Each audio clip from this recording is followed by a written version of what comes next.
Bienvenue dans cette vidéo où nous allons nous intéresser à la régulation de la fonction de reproduction chez la femme. Cette capsule s'insère dans le thème 3, féminin-masculin, et fait partie du chapitre 1, intitulé « Prendre en charge de façon conjointe et responsable sa vie sexuelle ».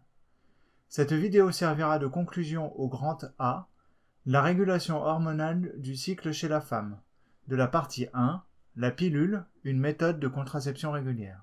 Outre le fait de vous permettre de revoir sous une autre forme les différents contrôles hormonaux chez la femme entre l'utérus et le complexe hypothalamo-hypophysaire, qui comprend comme son nom l'indique l'hypothalamus et l'hypophyse, cette capsule vous permettra également de vous familiariser avec la méthode du schéma fonctionnel, une compétence qu'il vous est important de maîtriser. Un schéma fonctionnel est une représentation schématique qui montre les relations existant entre plusieurs éléments. Dans un schéma fonctionnel, il n'y a pas de phrase, mais des symboles qui permettent d'illustrer les liens de causalité entre différents phénomènes. Dans un premier temps, représentons les acteurs du contrôle hormonal chez la femme, c'est-à-dire les différents organes impliqués. L'hypothalamus, l'hypophyse, les ovaires, dans lesquels nous prendrons soin de distinguer les follicules cavitaires, qui correspondent à un des premiers stades de maturation du follicule, les follicules mûrs et les corps jaunes. Et le dernier élément à ajouter est bien évidemment l'utérus. Détaillons maintenant les relations, comprenez contrôles hormonaux, qui existent entre ces différents éléments.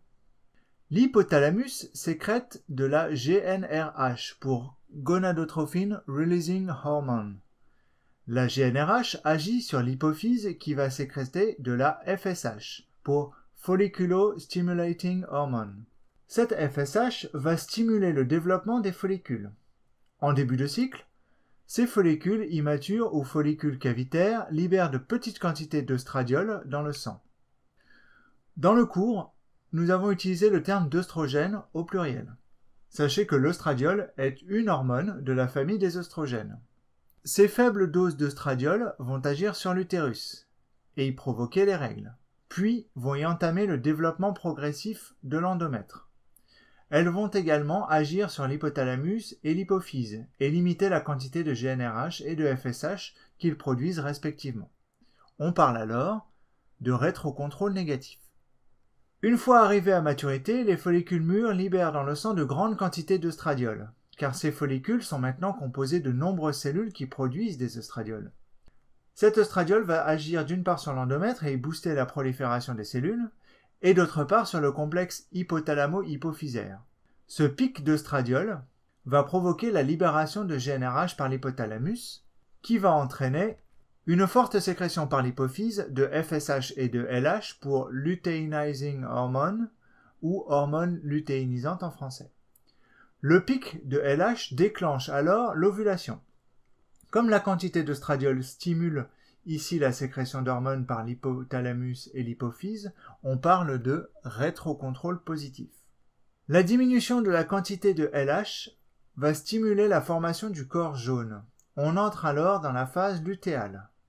Ce corps jaune sécrète de la progestérone ainsi que de l'œstradiol, qui vont d'une part stimuler la vascularisation de l'endomètre en vue de l'éventuelle nidation du futur embryon, et d'autre part agir sur le complexe hypothalamo-hypophysaire et y inhiber la sécrétion de GnRH et en conséquence de LH et de FSH.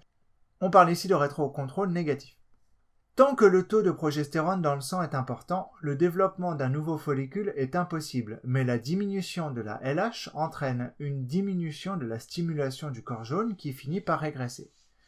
Quand ce corps jaune a suffisamment régressé, le rétrocontrôle négatif qu'il exerce sur le complexe hypothalamo-hypophysaire s'affaiblit.